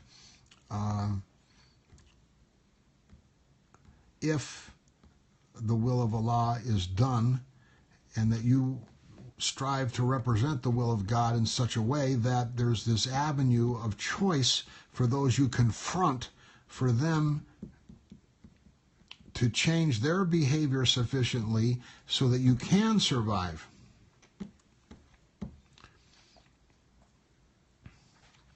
So you show up with your guns and you say, repent, this is what you need to do, and then I'm not going to attack you if you do that. And then they say, okay, we'll do that to this degree. Can you live with that? And you say, no, because this and this. So you sort of get into a little negotiation first. Meanwhile, you have to worry about them surrounding you and extinguishing you. But you can do that from a distance at first, or you can set it up on the local level, and these international districts give you the choice for that debate to occur under a white flag of truce. No one needs to show up with any guns. They show up as who they are, or their brothers who know the rap well enough and are not at such risk. They come in, they do the debating, and not just the media leader from the country that's up on the platform in the two-party system that they have of divide and conquer, 3 or 4 or 5 parties. But this is the grassroots man in the street level all coming to the mosques, and they all talk about it, and they meet in their circles after the prayer, and they all have all these conversations, and out of that surfaces through to the imam, hey, our circle figured this out. I've talked to you about this before, and what about this? And then the international imam have the level of sophistication to know the Universal Declaration of Human Rights and international law or whatever else, or how to contact whom about that and be calm enough to actually hear and listen to comprehend what's the nuances of what's said, and the conversation happens. And who knows who is right or wrong.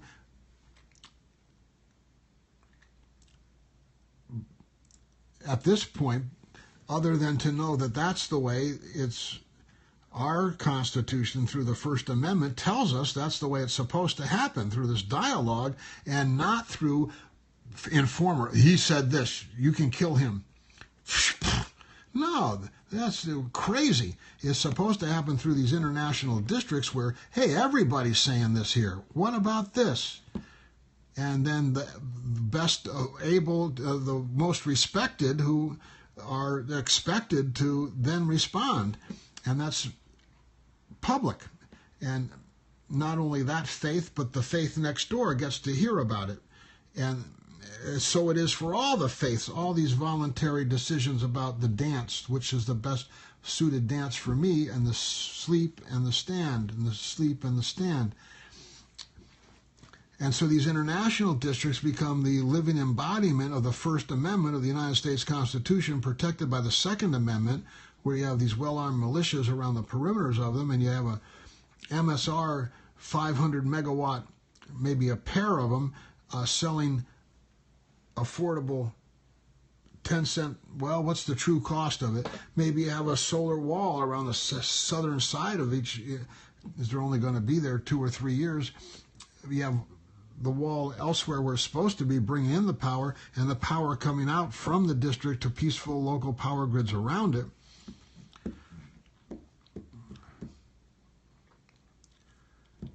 So it's a reverse model. You're inviting people in, sending peaceful power out, compared to a military base. Nobody comes in, and we send soldiers out to kill you. And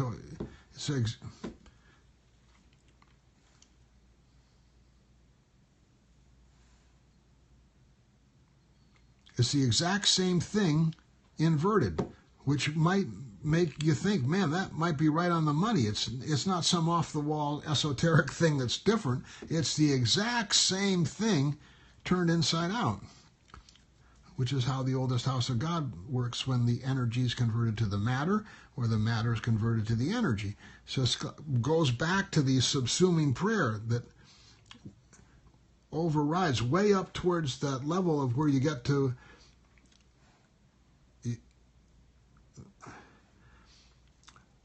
there's only like 2 choice level. Then those subdivide 4 choices, 8, 16, and then down here to billions of choices.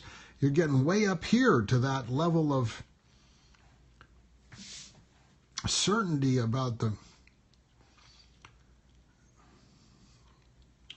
U.S. British embassies in China warn of possible threats against Westerners visiting Beijing.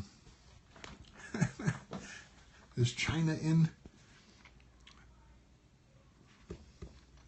That was a different kind of notification that dropped down from the top right by the stop broadcast button. Perfect mark and ending, who? May God accept our efforts. Is there any reason to not close this file now?